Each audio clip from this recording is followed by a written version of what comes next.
Welcome to day 4 of Collard Week. It's really exciting to have you here, and it's been a super fun week so far. Today is the final day of Collard Week, and my name's Chris Smith to take you through what we're going to see and hear today. So the first thing that we're going to have is a wonderful presentation by Chef Ashleigh Shanti. It's kind of going to take us down the rabbit hole of all the wonderful things that you can do with collards. And she has a very special demonstration to share with you that we've pre-recorded. And then straight after that, we're going to get to see a live culinary evaluation. So I have 21 collard varieties on my table, and Ashleigh's got the same. And we're going to go through some of them and share some of the ways that you can enjoy all the differences in the collards. So that's going to be pretty exciting.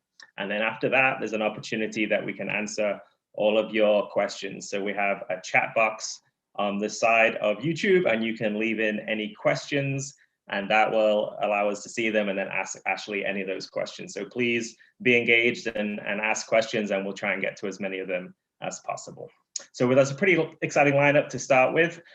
And as I said, today is the last day, but if you've missed out on the last 3 days, then 1, you really are missing out, but 2, you can go back and see them all. So that's pretty good opportunity. We've got them embedded on the heirloomcollard.org website, and you can also go on the Culinary Breeding Network's YouTube channel to see them anytime you want. So please go back and watch them. It was just some fantastic programming with Michael Twitty kicking off the week, and then we went into a deep dive into all the collard trials that we've been researching this year, with Ira Wallace giving some background over the Heirloom Collard Project, and Nico from Seedlink and Nora from Seed Savers Exchange really took us through a lot of the trial results that we've done. It was a big nationwide trial this year, and that was super fun.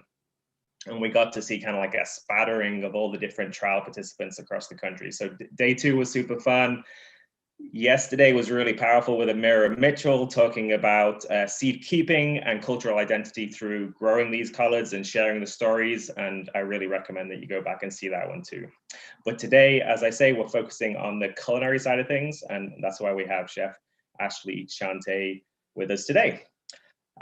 One thing I definitely want to do, since we're drawing towards the end of Collard Week, is do a big shout out for the Culinary Breeding Network. They are the organization that has facilitated this whole week, and we feel really lucky as the Heirloom Collard Project to have been invited in to have a hand in setting up all the presenters and sharing the work that we're doing as the Heirloom Collard Project.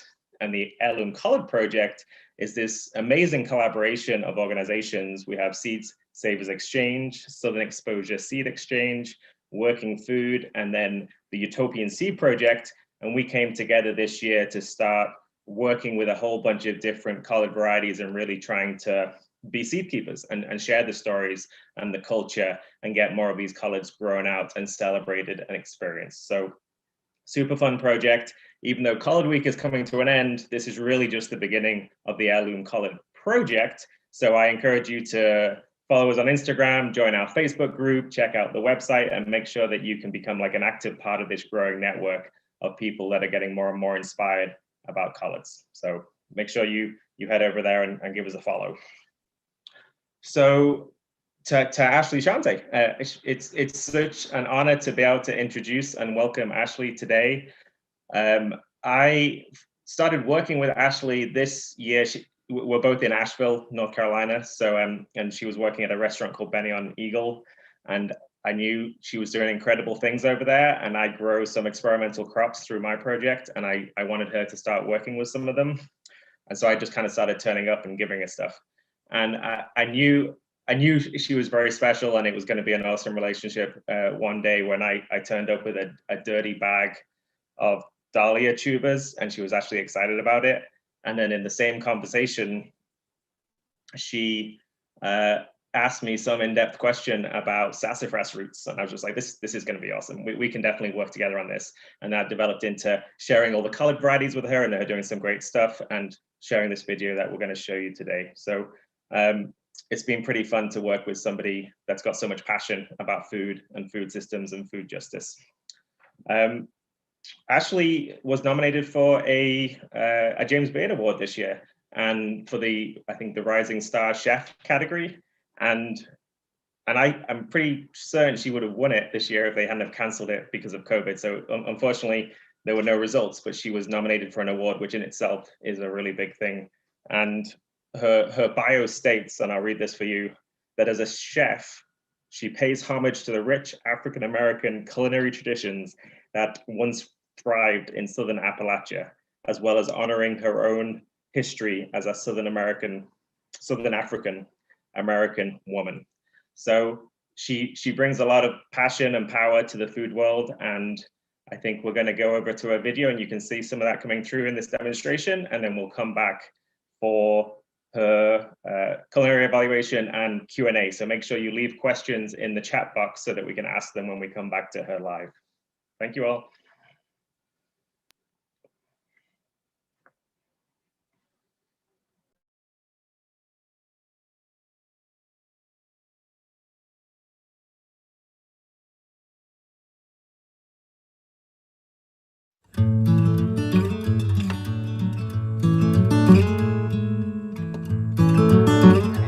This is our triple collard salad.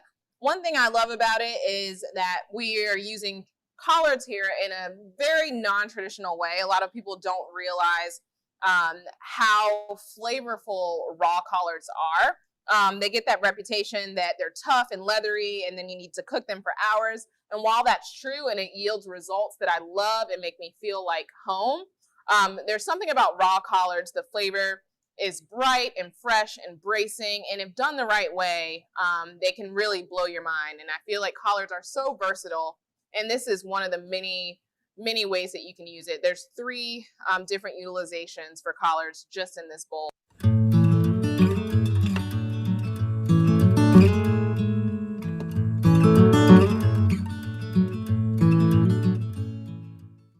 Hi there, I am Ashleigh Shanti, chef in Asheville, North Carolina. Here we are at Benny on Eagle restaurant, and today we are going to do a triple collard salad. So I have been fortunate enough to get several varieties of collards from Chris, and I have a lot of them here today. Right now, I'm going to start with making the base of the salad. Normally, you might use iceberg lettuce or romaine.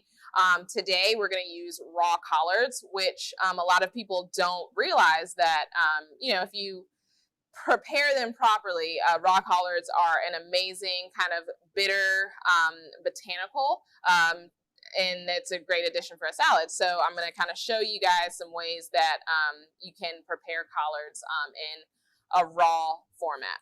So I've got the Tabitha Dykes collard greens right here, and I chose those specifically because they're They're a little sweet in flavor, and they've got this these beautiful purple veins running through them, and the stem is beautiful as well. So I'm taking roughly a pound of collards. This salad is going to yield you 4 servings, and that kind of varies if you want it to be a large meal or just a side. So I would say 4 to 6 servings. And like I said, we've got a pound here, and if you'll see, I've stacked all of them. And what I'm going to do is take them by the edge and roll them really tight. And this is called a chiffonade. So I'm going to roll these and then cut them through. I'm just going to get nice thin slices, and that just makes the collards a lot more palatable. As you know, collards can be tough, sometimes leathery. I also picked these Tabitha Dykes because the greens are a little softer, I noticed, and I feel like it would just be better in a raw preparation. So you'll notice that I cut the collards up to the stem, and we are going to set these aside, and I'll show you what we're going to do with those later.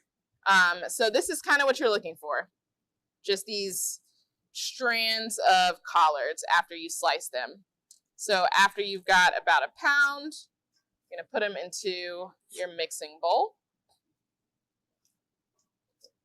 And now we're going to make the dressing. So I set those stems aside, and we're going to use those for the salad. And now we're going to strip some collards as well and just get some loose leaves with no stems. And I mean, stripping collards, obviously you want to hold them at the end and then pull them all the way. Let me do another one for you. There you go. So you want to keep this and this. So this is the collard without the stem. This is going to be our dressing, and this is going to be our pickle. So I'm going to set both of those aside. I've already gone ahead and stripped about another pound of collards. You're going to use roughly 1 bunch or about a handful of collards that are stripped for the dressing. So right now, I'm going to set aside these lovely chiffonaded collards. And I'm going to grab my blender. We're going to do this really simple collard dressing. It's kind of similar to chermoula or pesto. Kind of, if you're familiar with chermoula, it's this really cool Moroccan pesto, and traditionally it's got a ton of herbs. We're using parsley here. Let me grab my parsley. And so you can throw that in the blender, stem and all. You're gonna use to that handful of parsley about 2 teaspoons of salt.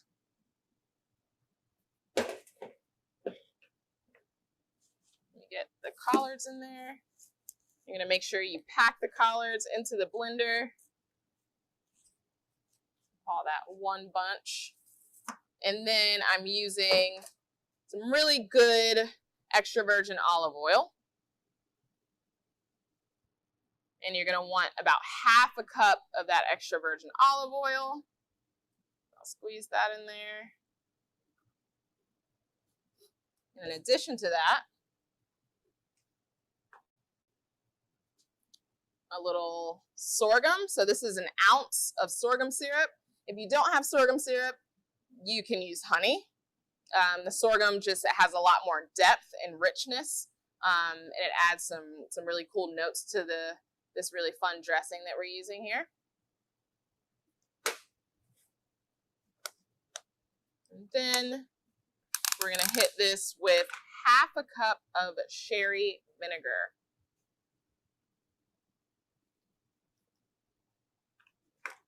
All right. And a few turns of some cracked black pepper. Black pepper is my favorite seasoning. I feel like it kind of adds that something missing that people are typically looking for when they're making different dishes. So now we're going to just make this a nice smooth puree.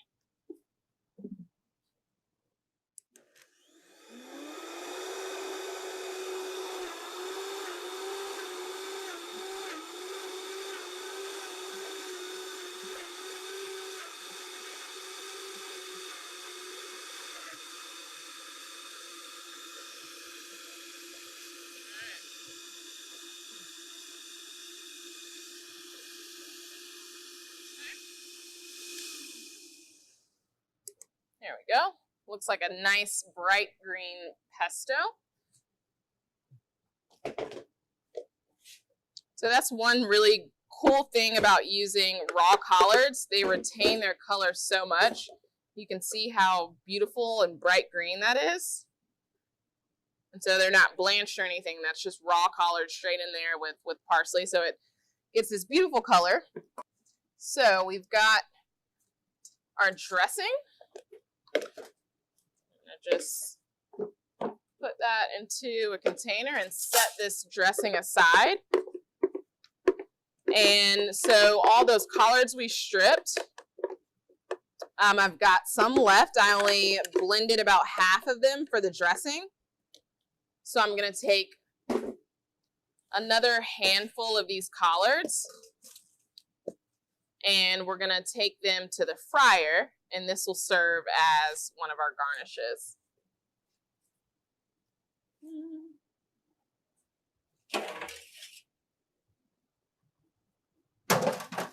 So if you're lucky and you have a deep fryer at home, you're going to want to set your deep fryer to 350 degrees.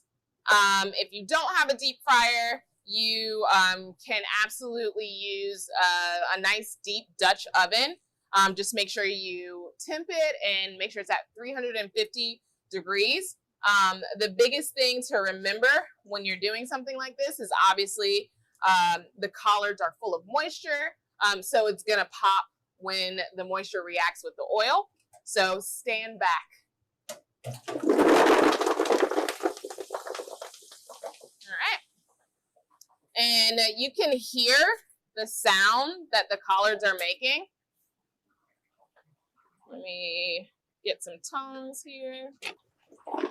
So that sound that the collards are making, that's just again, the moisture reacting to the oil. When that sound ceases, that's typically when the collards are done. So you kind of have to listen for it. It roughly takes only about 4 minutes or so. So one thing you want to make sure that you have ready, unlike me right now, one thing you want to make sure you have ready is a paper towel lined dish plate, just to strain the collards and get all that extra oil off of them.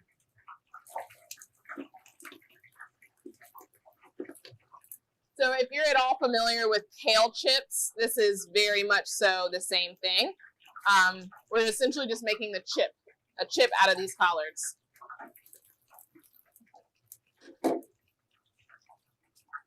So if you notice that sound is kind of diminishing, the fryer is getting a lot quieter now. I think it's been a few minutes. And they're starting to get some color on them. So we're going to pull the collards up.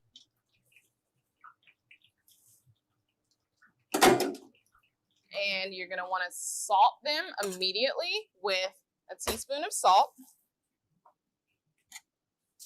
And let them cool off while you make your pickles for this salad. All right, so our fried collards are cooling off. If you remember, I asked you to reserve those stems. So we're going to take these stems, stack them up, and give them a nice thin slice.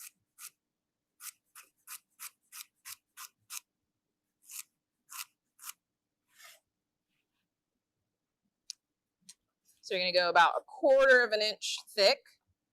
And what you'll get is kind of these little pieces of collard stem. So we're going to pickle these, and this is going to be the addition to the salad greens that makes our salad a salad.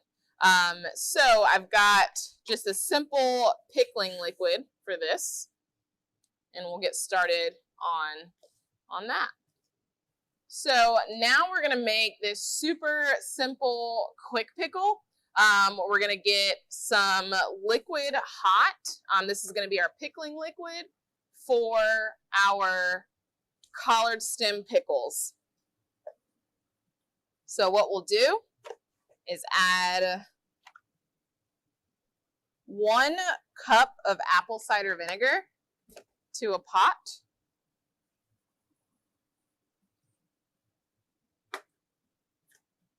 And then 2 cups of water.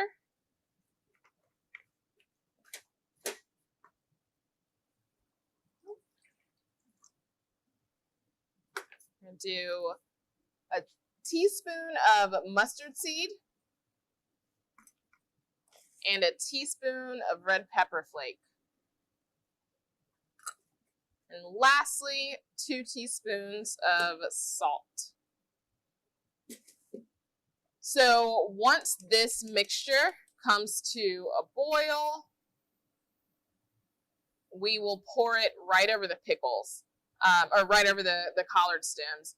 And after that, we're going to give it about 30 minutes. I mean, you can let it go overnight. The longer, the better. And then the collard stems are just going to kind of take on the flavor of the pickling liquid, and you'll have collard stem pickles. So our pickling liquid has now come to a boil, and I've got our chopped collard stems hanging out in this bowl, waiting for the pickling liquid. So let's pour all that hot liquid over the stems. And like I said, the longer you let that hang out, the better. But you're gonna want to give it at least an hour and a half or 2.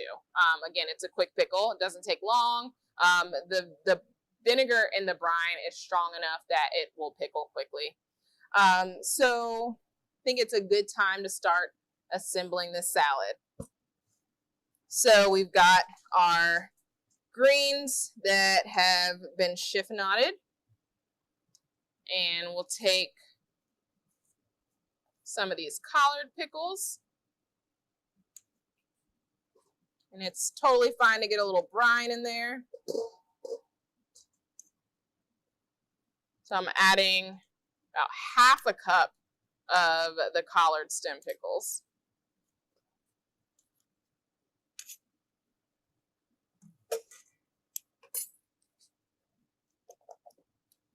I go about 1/8 of a cup with the dressing.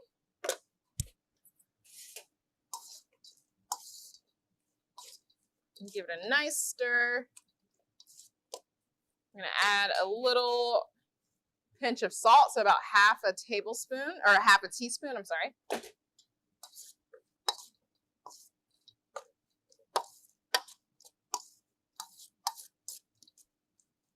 All right. That is ready to go into a bowl.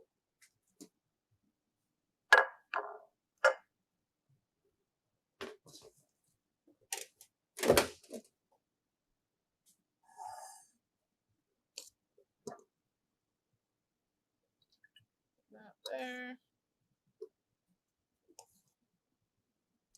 And it will become a triple collard salad after I garnish this with all of those lovely collards we just fried.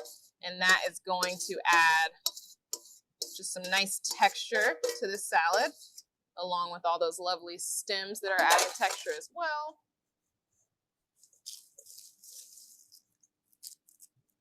Just finish it with some crispy collards. And I always like to go back over just for an aesthetic thing and add some of the stems again so that they're visible.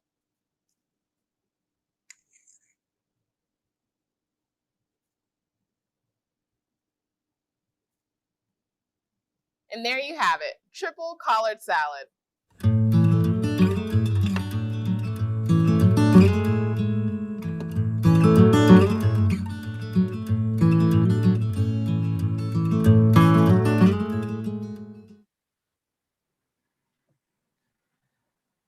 Awesome. I hope you enjoyed that. And actually looking at some of the comments on the chat already, then people are very excited about this, Ashleigh.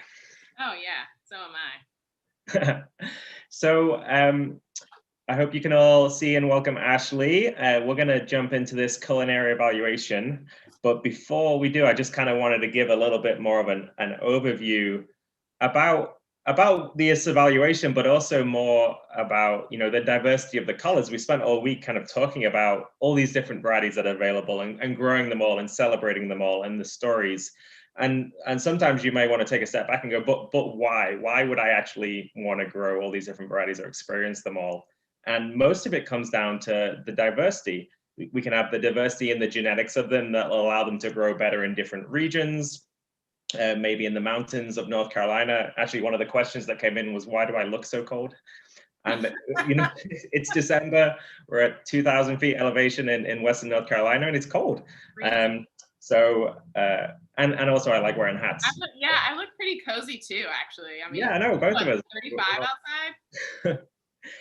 And it reminds me to let you all know that these collards we're about to taste, they have survived a low of at least 17 Fahrenheit without cover. So in terms of our trial evaluations, we can say that the collards are pretty cold hardy, right? They've not died at 17 Fahrenheit. So that's a good bit of feedback. It's going to continue to get colder here, so we'll see at what point they do die. But we'll feedback on that through the Heirloom Collard Project. But back to the culinary evaluation. Having all these different flavors, there's no such thing in our minds as like the best collard or the best tasting collard. There's only a whole bunch of different experiences that we can have with different dishes, maybe at different times. Our taste buds change, taste buds change from people to people, and all these different things. So having this wide genetic diversity allows us to have resilience in the field for things like climate and different environmental conditions. But then in the kitchen and in the restaurants, we just get to have a whole lot of fun with experiencing all the different uses and flavors that it's some level of the food system that maybe is underappreciated in the kind of traditional, conventional agriculture. Certainly when you go into the supermarkets, these traits like shippability and storability and shelf life are things that are valued. But when you get down to really enjoying food, then flavor is such a big part of it. And with flavor, often we find we're getting increased nutrition as well. And so to follow that up with the thought that I have a palate that enjoys food, but Ashleigh has a palate that has been trained to enjoy food. And if you've never had the opportunity to speak to a chef about food and flavors, then you're really going to enjoy where we're going to go next, because every time I've had this experience with a whole bunch of different chefs, Jamie Swafford on my board, we've done a lot of taste testings together, is really good at this as well. And just the language and the insight that you can get into the flavors are fantastic. And it's not a case that Ashleigh can taste things that I can't. It's usually a case that I can't vocalize what I'm tasting. And so hopefully we'll experience it today. And if you've grown your own collards in the trials, then you can start getting into this yourself as well. Often Ashleigh will taste something and explain it to me, and I'll be like, oh yeah, it does have those notes, or it does have this. And then with a little bit of help from Ashleigh, then we can start learning how those different traits can be applied to different dishes. And we start seeing that this wonderful, diverse food system that we could have if we embrace this varietal diversity more widely is really exciting. And some of this will be like reflections of what we've heard from Amira with the seed keeping and Nico with seedlinked in the trial, and where we're trying to take this food systems change. So that's kind of my rambling intro. I think I'm gonna let Ashleigh share some of her wonderful collard knowledge. Oh man, wonderful collard. You're the collard expert here. Yeah. I mean, I think it's safe to say that collards are probably one of the first stewed collards anyway, are probably one of the first dishes that I understood and just like knew how to make, because it was something that was almost always on the stove every week growing up at every family event, and just kind of a staple even at home. So I feel like more than knowing everything about collards, I think I just like them a lot, and they're very special to me. And just eating collards it's just something that's so nostalgic from what I've heard.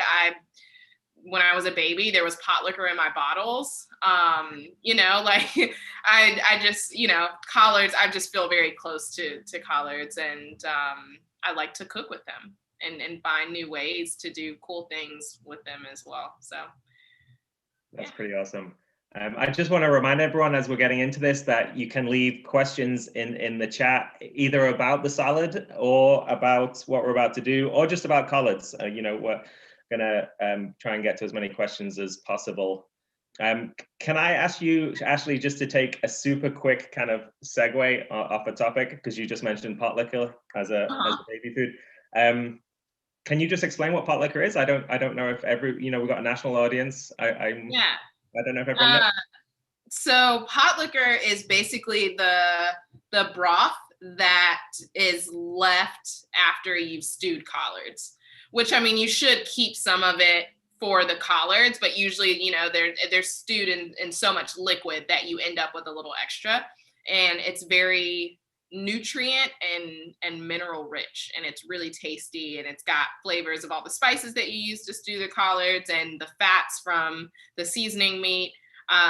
So it's really, really good, and it is known to be like this healing elixir in the South. So I mean, take that how you will. But I mean, it's really good. It's a really great, even just like hot broth soup. I know there was like this big broth craze, or like bone broth and stuff like that. I feel like it definitely is a good substitute for something like that. When you use enough pork fat, it gets really gelatinous. So yes, in short, pot liquor is the liquid that's left over after you stew collards. And I even think that can go for any green also, not just collards. So don't throw it away. That's the message, right? Do not throw it away. No, that is a sin.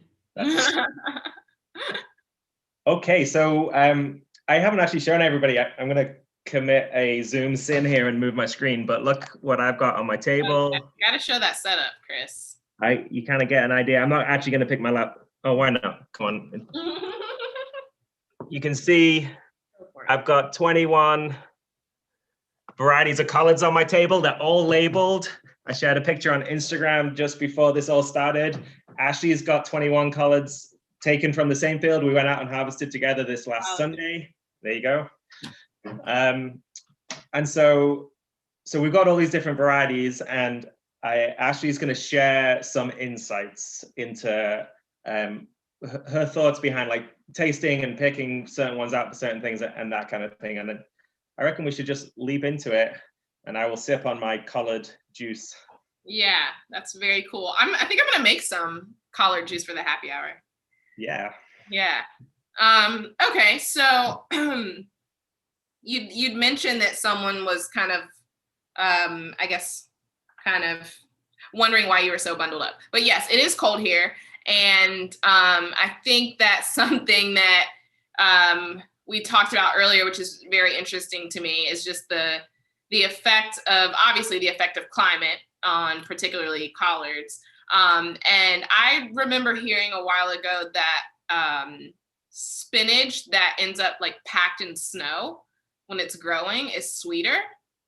And I'm curious of how that has affected these collards, because we pulled these on Sunday. And the last time I tasted was I think we said October, right? Yeah, I think. And it was pretty. Yeah. The weather was pretty mild. Yeah, I think it was pretty.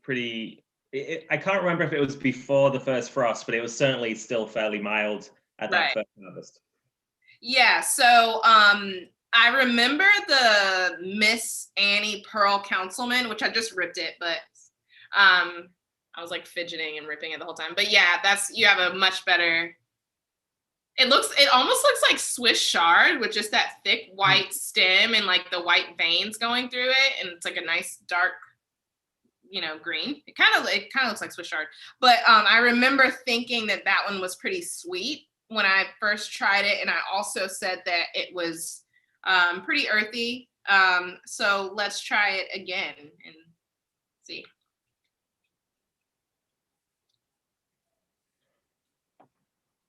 That's interesting. I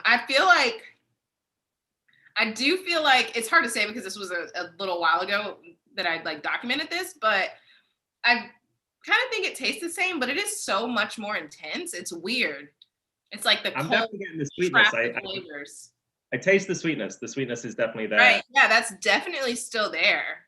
Yeah, I feel like everything about it is just like much more intense, which is so cool. That's really good. And when you say intense, can you unpack that? What do you mean by intense? Yeah. So, I said that it was earthy. It's even more earthy. I said that it was incredibly, I said it was kind of umami packed, like that flavor that hits you in the back of your throat. It seems even more of that, and it seems sweeter.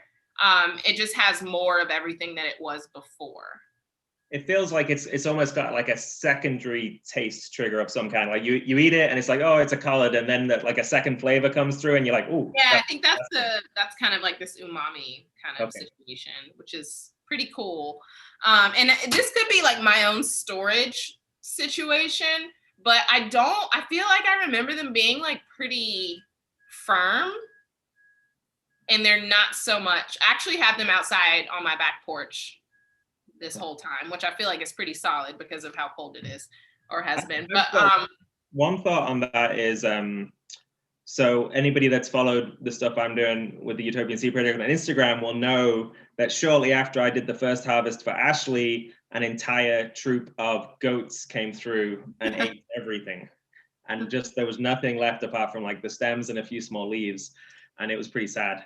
But they've all resprouted and grown back and allowed us to do this second harvest. So even though there's like 2.5 months now between, this was only the second harvest we've done because the goats, third harvest, the goats did the second harvest very successfully. And so this is the regrowth. So that the leaves were still quite small because the growth slows down in winter. So that first harvest, we had bigger leaves, and the second harvest, all the leaves are a bit smaller. So I wonder if that's, younger leaves are generally more tender. That might be part of it. Yeah, I bet. Well, that's kind of interesting that you say that. Because it could be that. And it's funny. Yeah, maybe it is a mature leaf versus a young leaf. Because I was actually going to talk about like some of the differences in textures and what that means to me as a chef. I noticed that like some of the leaves are a lot softer and more tender than like, let's say the cabbage collards. Like there's the yellow cabbage collards. We've got the white cabbage collards. They kind of, to me, all the cabbage collards have, yeah, thank you. See? That's why you've got the solid setup over there. They all have kind of that same really like hearty quality to me. They're very firm. They're tough. And I find that when you're in the preparation, they're so easy to strip. They strip clean right off the stem. And I feel like those varieties are best for fermentation. Like they'll hold up to, trying to make a kraut or a kimchi or something of that nature, like lacto fermenting. You're not going to deal with a leaf that's going to totally disintegrate on you. But I feel like they're pretty substantial, which is kind of nice. And I can also say those tougher varieties. You know what? I shouldn't say this all across the board. I do know that I notice the variety Tabitha Dykes, which is my favorite, not just because of the name, but how pretty it is. Look how beautiful that is. I find that like the hardier ones seem to be spicy. I don't know if that's like, I want to do like, you know what I mean? I want to like taste again to all, especially the hardy varieties, to see if that's really true. But I noticed. Have you noticed a correlation with the color?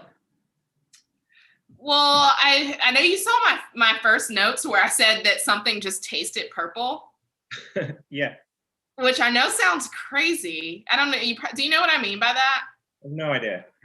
So you have to specifically taste like purple potatoes, but it's just this weird taste in the back of your throat. Can I taste it? You know, I wonder if I'm allergic to purple foods. It's like it is kind of a tingling. I don't know, but I do really. Maybe it is a color thing. We should start to document, in that way, like if the somebody has asked, and it's kind of relevant now, even though we'll get to more of the Q&A later. Like, have you cooked like a lighter colored and a darker colored? And I'm assuming you haven't, because I've only just given you these colors. But like how well it kind of feels like the same point as you're making with the krauts, like how well they would hold up to cooking. The color, the texture, the cooking qualities. I think that's a really good question. So I've not cooked them like, side by side separately. I always get so excited when you send me all these like really cool collards. If I stew them, then I like kind of like a blend of different varieties.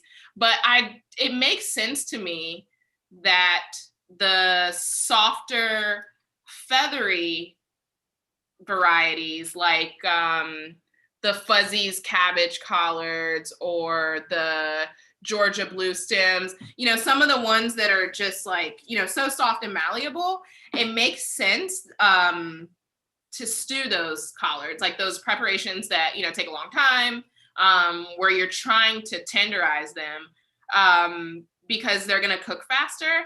And everyone has their different methods of stewing collards. A lot of people like to strip them and stew them that way. But if you're using these incredibly tender collards, I don't even think you have to strip them. Like for me, I actually just throw them in the pot and then strain them of their pot liquor, use a collard chopper on them, and then reintroduce the pot liquor. So, I mean, if you're going all in with the stems and everything, you can just chop all that. And I mean, the stem will be tender along with the actual greens, which is really cool. And I think that's something to consider when we're talking about the greens that are a lot softer. That's a really important point. Go ahead. We have there's a farmer called Nat Bradford who has some family heirlooms, and one of them is the Bradford collard. And he's always talking about how, because it's tender all the way through and you can cook the whole thing and you don't have to strip it, then as a chef buying those collards, even if you're spending more money on a bunch of collards, you're able to use the entire thing. So there's no waste and there's more product for your purchase type of thing. For sure. Yeah. That's an important one for any farmers listening to pay attention to is that's a really good point. But we also all know after watching that video that if you do need to strip your collards, if you feel like you need to, there's other things that you can do with the stems other than trash them. And also, like, I mean, if you don't want to go crazy and do, like some fermentation project or, a simple pickle, which I don't think is too wild, but, if you're not into that, you could just stew another batch of pot liquor. Just pot liquor with just the stems, if you're into that sort of thing. And there's so many different things that you could just do with plain pot liquor. Like you're drinking just straight collard juice right now. So, I mean, I feel like you can throw like a little of the broth in a green smoothie. There's so many different things. Or you could just juice the stems. So, I mean, I know that's something that you really believe in, is this seed to stem philosophy. And like collards are a really great example of that. Like, I mean, you've even brought me the vines before and I've utilized those. So no waste. No waste. A couple of clarifying questions that have come in that are relevant is one, can you, a few questions around what you mean by spiciness. Are you talking about like a mineral sharpness or like a radish-like spiciness? Or a mineral? I don't know if I know that one. Somebody said you mean mineral sharpness when you say mineral sharpness. I like that. That sounds like mustardy or radish. Yeah. So I mean, my immediate thought before they even mentioned radish is like that, the bite that a radish has. That's what I mean by spicy. Okay. Yeah.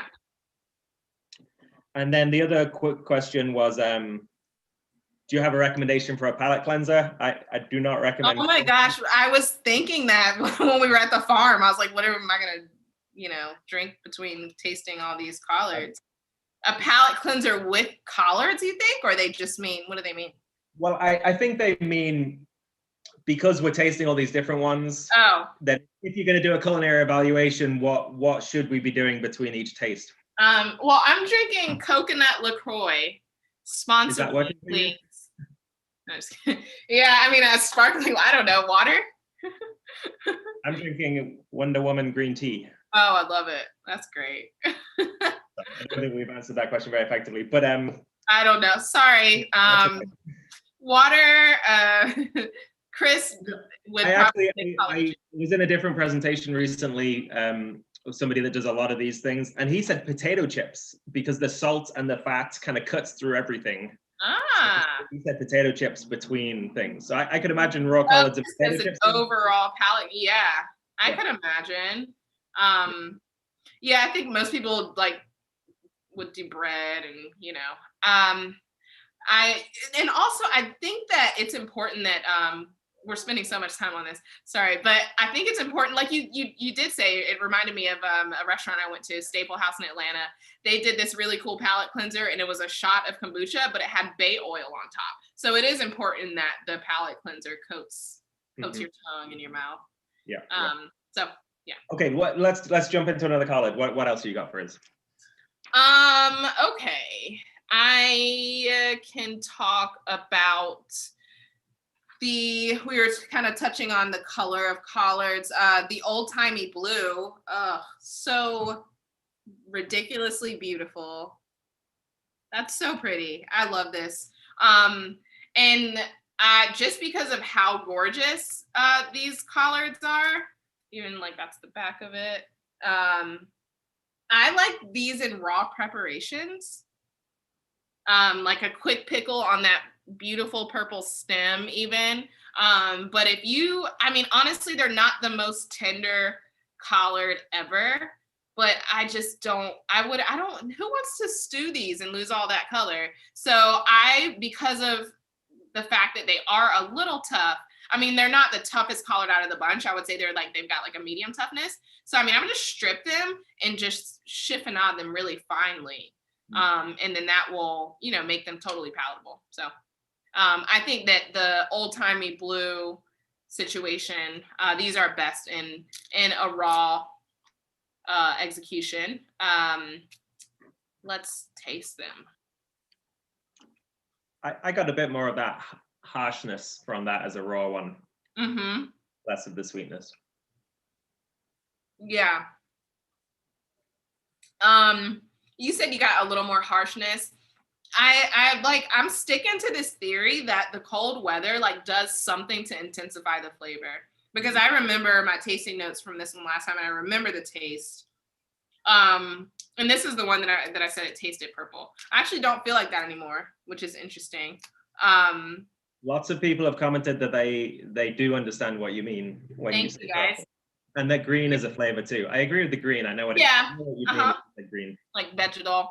But yeah, the old-timey blue is just everything that it was when I tasted it before, but just more of it. I really like that one. I'm really enjoying this, but I also want to kind of maybe get to some of these questions as well. So I think we can kind of just keep enjoying the collards as it comes up naturally, but maybe there was some questions that specifically about your recipe. So I want to make sure we can maybe do a rapid fire down them to make sure everyone's clear on the recipe. And then we'll see where we're at. Okay. Okay. So I had this question myself, actually. This came up a couple of times. If you don't have a deep fryer and you don't want to put a lot of oil in a Dutch oven, is there anything wrong with doing the oven collard chip thing? Totally use that same concept. Yeah, just coating the leaves with oil, laying them out on a sheet tray, and popping them in a hot oven. That is absolutely acceptable. So use the same recipe that you use for kale chips if you're familiar with making kale chips. Cool. And obviously that's the healthier option. Sherry vinegar substitute. Sherry vinegar, apple cider vinegar is my favorite. I was just like really trying to impress Chris because it's the first time I cooked in front of him, so I was trying to use something super fancy. But I mean, apple cider vinegar, totally acceptable. I'm so impressed because I didn't know what sherry vinegar was. All I know of sherry is that my dad used to steal it from the cake cupboard before my mum could make fruit cake at Christmas. And he'd always get in trouble because he drank all the sherry before it could be poured on the cake. So there you go. Oh, I'm easily impressed. So somebody asked if I was impressed by the sorghum syrup. That was very fancy. If you don't have sorghum syrup, could you replace it with Steen's cane syrup, or would that make it too sweet? I feel bad for never having tasted that. Cane syrup, I would actually suggest honey. I think most people have honey as like a pantry staple. Mm-hmm. I would say honey. Yeah, I mean the flavors in sorghum are a lot deeper and richer. It's not necessarily. It might be too sweet, but I mean you can make up for that in other ways. I don't want to get like too deep here. There was a question / comment about whether some sort of citrus juice could be incorporated into the salad. I kind of glanced over it. I'm not sure if they meant as a dripple or.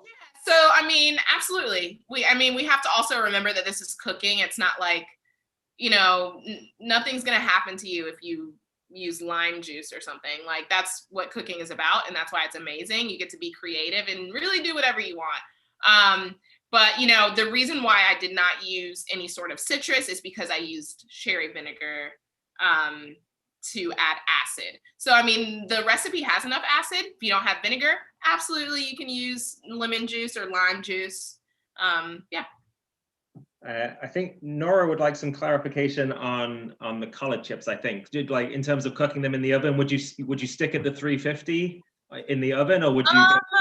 I love a deep fryer so much. I've never made chips like that in the oven, but I would say, just make sure that obviously that they're in a complete single layer, and an oven on 400. And I would think that between 8 to 10 minutes would probably get you there. Maybe a little longer, actually. I'd say like 11 to 13. And because you don't want them to get much color. So just keep checking it. Yeah. And also know that when they're hot, they get crispier as they cool off. Cool. How do you feel about if you had prepared ahead of time doing a lacto-fermented stem pickle instead of a quick pickle? Okay. Is that a question or is this you? That's me, but I want to know. Chris, I feel so horrible, and I'm sure I don't have any left now, but I lacto-fermented collard stems in pot liquor, and it was the best lacto-ferment I have ever done in my life. They were so good. And this was definitely before. I don't know if it was before we knew each other. I'm not sure. I feel like it was, yeah, because I would have definitely. That makes me feel better. Because I didn't use your stems. So, but anyways, yeah, I think that lacto-fermenting stems is one of the best preparations. I just think that, people get a little scared of fermentation. So I feel like pickling is like a user-friendly option. So I know that you've taught fermentation professionally, and obviously, as a chef, could you maybe just give us like the super quick overview of maybe how you go about fermenting the stems, and maybe you referenced collard kraut, and I have like abjectly failed at making collard kraut before, or it's fermented, but it's tasted so deeply green that it was almost inedible. And I wonder, do you like, is there a trick or a technique that you could share if people want to? Yeah, well, I mean, I like my techniques and tricks aren't really, I feel like they're pretty traditional, but so for the lacto ferment, you're gonna want to scale first of all, because you're gonna want to weigh your stem to salt ratio, you're going to want to go with 2% salt ratio. So 2% of salt to the weight of collard stems, and then barely cover those collard stems with water. And add whatever aromatics you please. Like I said, I did something that's very non-traditional, and I use pot liquor, which is super weird. And, you know, there was a bunch of technicality surrounding it, but, you know, if you were just doing salt water, you might want to add some lemons or some red pepper flake, a couple cloves of garlic. So yeah, you know, things like that. So that's for the lacto ferment. If you were doing a simple collard kraut, and I had told you that I use the vines, the leaves of the vines to do a kraut. So that is also, that's a little higher salt brine, but again, a salt brine, and you want to pack those leaves down like crazy. And you're just gonna add a little water and check it every day. Just make sure it's kind of in a warm environment. And you're making sure that it's always covered underwater. It starts to leach some of its own liquid. And you're going to do that for about 7 days. You can go even longer if you're feeling adventurous. And again, that's with just the same things that you would add to kraut. There's some spices and caraway seed and different things that you could add to flavor as you please. I love that fermenting can be such a, you know, just open experimentation. Yeah, I remember learning about it and having so much fun with like the scientific side of it. It's pretty cool. Okay, so this might take us back to the collards on the table. Any of the varieties leaping out to you as a contender for the best collard wrap? Oh, collard wrap.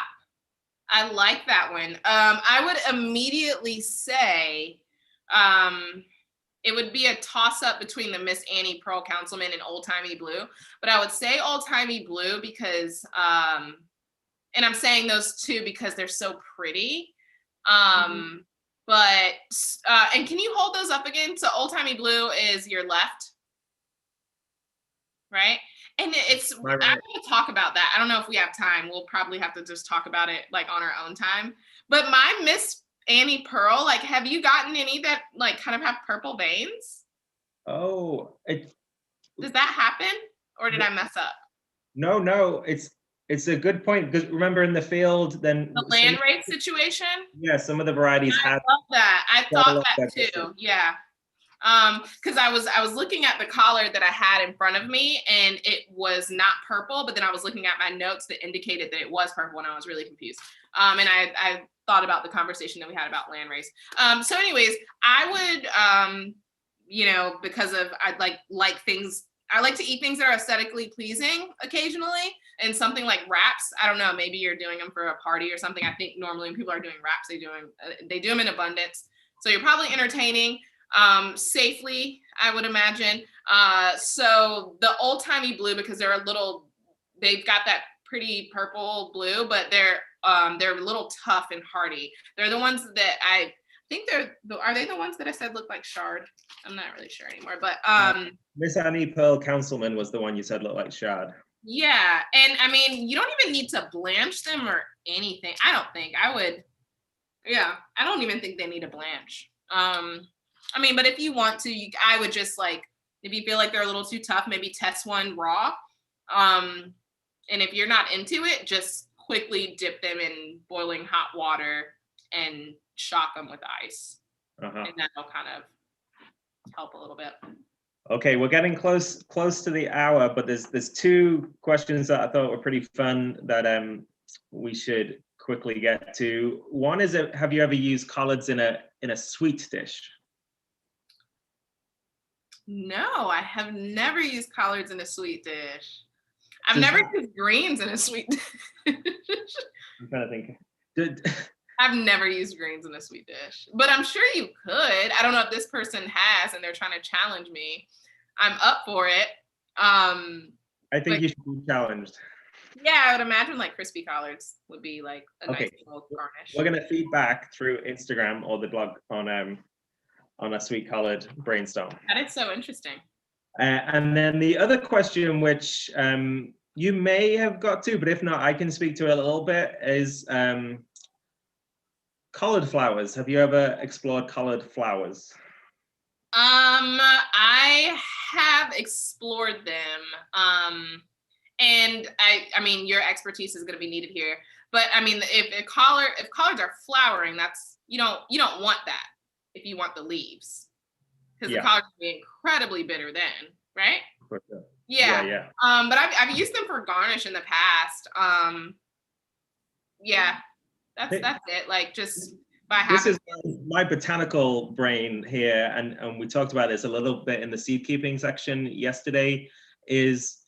We know that collards are Brassica oleracea, which is a species that includes broccoli, cabbage, kale, cauliflower, kohlrabi, all these things. So when we start looking at them as separate things, and what is broccoli? Broccoli is just a real compact flower head of Brassica oleracea that's been selected for that compact flower head. So when you're eating broccoli, you could think of it as eating collard flowers that have been selected to be really dense and compact, but it's buds just before they open. So you're eating the cauliflower buds just before they open into those yellow flowers. Yeah, I've seen that.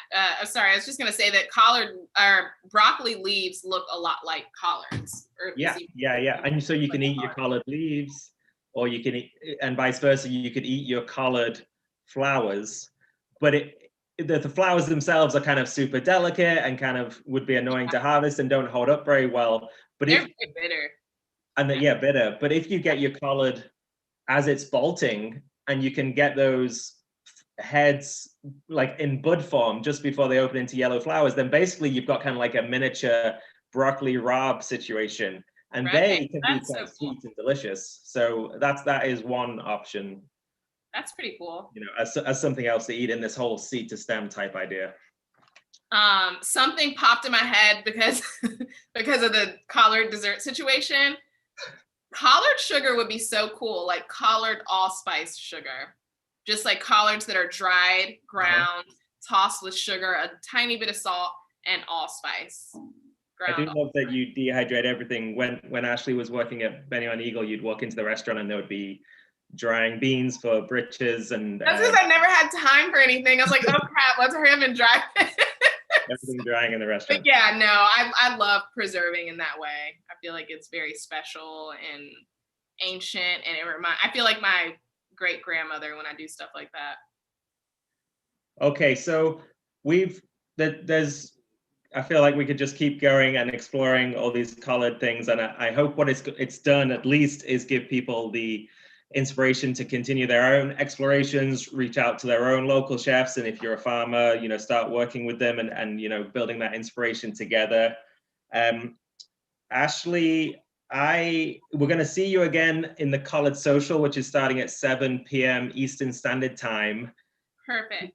Could you give us the 1-minute story of the Benny on Eagle pot liquor liqueur, because it's relevant to the happy hour? Oh man. Okay. Well, everyone has the recipe. So do I have to talk about what's in it? Okay, so I'll I gotta invite our old bartender. Oh yeah. That's his recipe.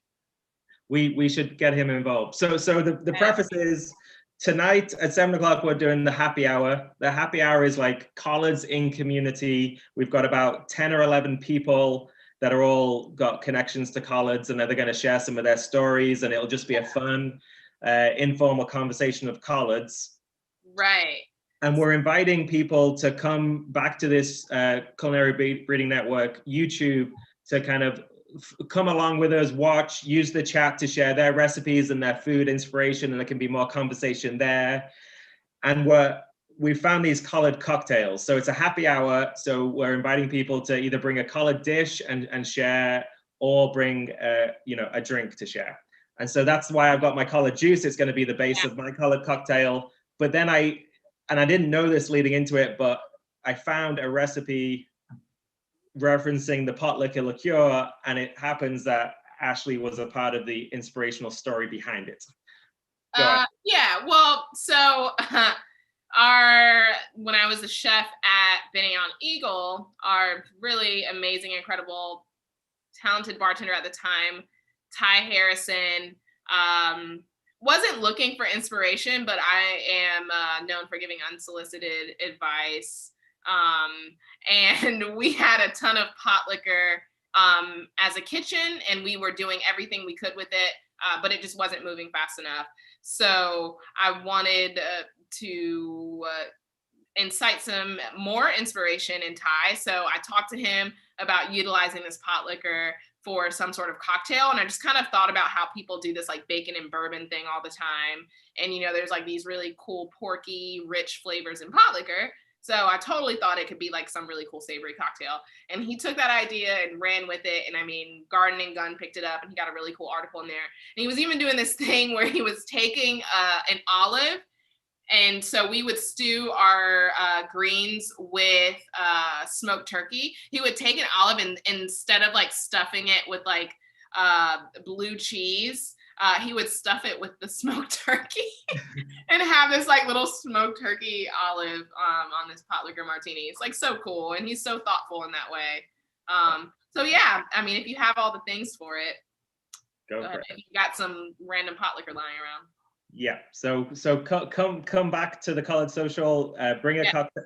I've just had this random idea that I haven't spoken to anyone else about, but let's hashtag college cocktail on Instagram. We want to see all your college cocktails tonight for the college social.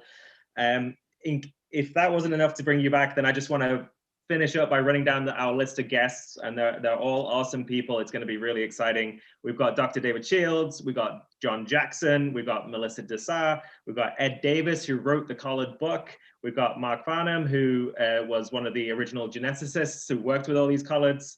Melanie Edwards is one of our full trial sites. Ira Wallace, you've already met. Dr. Sarah Ross is working with these collards in Georgia.